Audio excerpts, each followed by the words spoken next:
So just a comment on what you first said about post-enlightenment sadhana, which is a term I borrowed from Francis. And what is meant by that for those that are not familiar with the term? It sounds rather an exotic. There's nothing exotic meant by it at all. What is meant is the spiritual practice that we undertake after the recognition of our essential nature of pure awareness has been recognized. So that there is a popular misconception that enlightenment is the peak to aim for, and that once you become enlightened, you kind of cross a line, you suddenly lead a magical and blessed life, and nothing ever goes wrong, and that's it. That's the end of the story. It's a kind of fairy tale idea about enlightenment. It couldn't be further from the truth. It's enlightenment, which is itself a rather exotic term, for simply recognizing the unlimited nature of our own being. So that recognition is just a stage. Let's say it's a halfway stage. Actually, I don't think it's even halfway. But let's say it's halfway. Let's say it's the first step. This recognition, I am not this collection of limited thoughts, feelings, sensations and perceptions. I am the open, empty, ever-present, unlimited field of pure awareness. So that is the recognition of our true nature. However,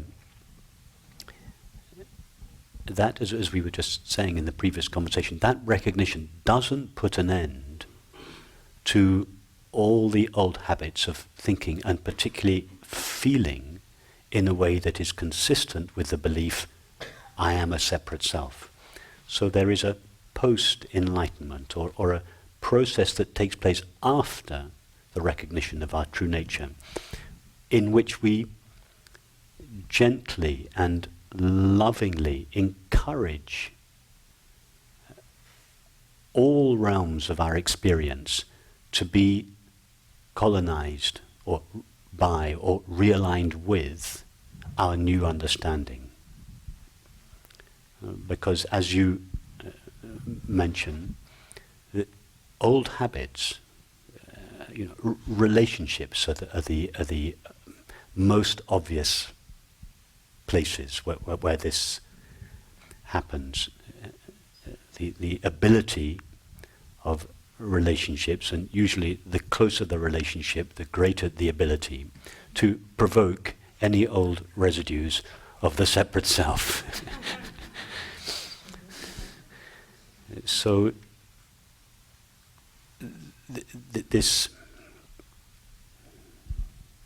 loving cooperation with all realms of experience, this realignment of our experience with our understanding, is what is what Francis once called post-enlightenment sadhana or practice.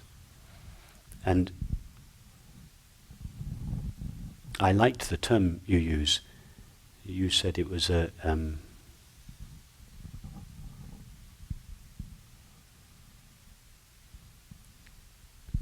deeply loving indifference, I think was the phrase you used, to the reappearance of these old residues of separation. Because you have recognized that the character at the center of these feelings of separation, you have seen through that, you have seen the non-existence of that character. So that feelings that are reappearing are like empty shells. They have no heart. You no longer believe in the heart, but the old habits are still coming back. And your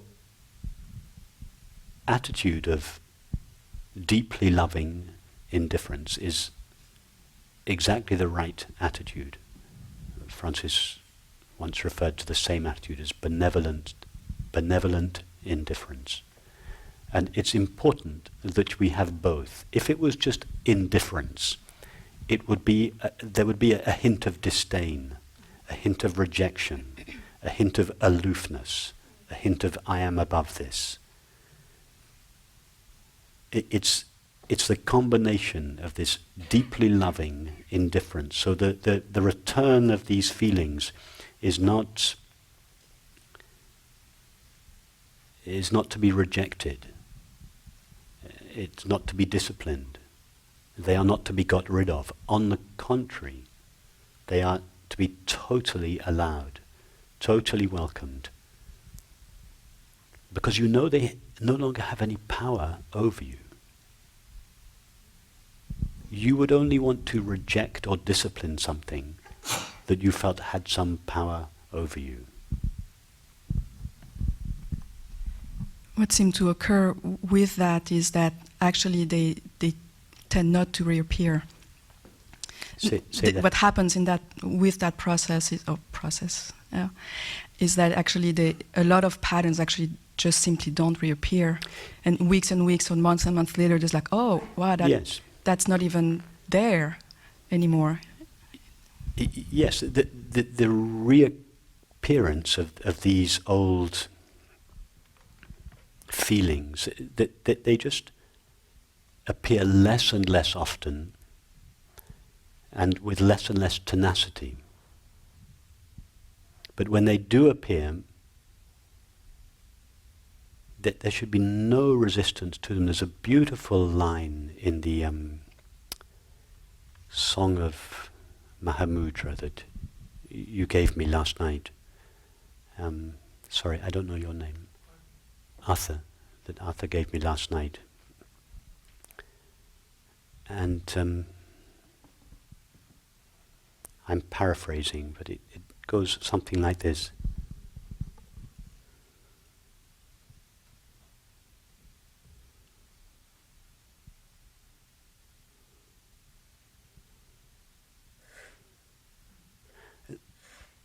For the sage, there are no distractions, because no war on distractions has yet been declared.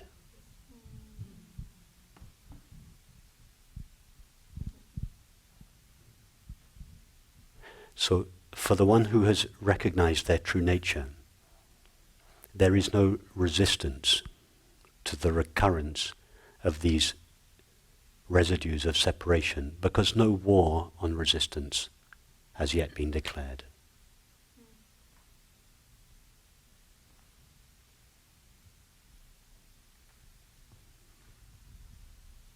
And as you say, we notice in time that these feelings show up less and less. But we never know what's around the corner.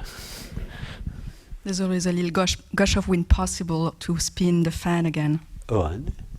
It's always possible for a bit of wind to come move the fan that has been unplugged. Yes. And the idea is not to be perfect as a body-mind.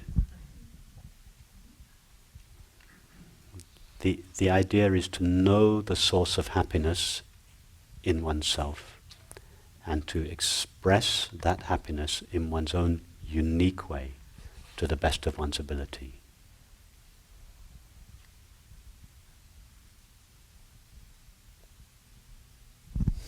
Thank you.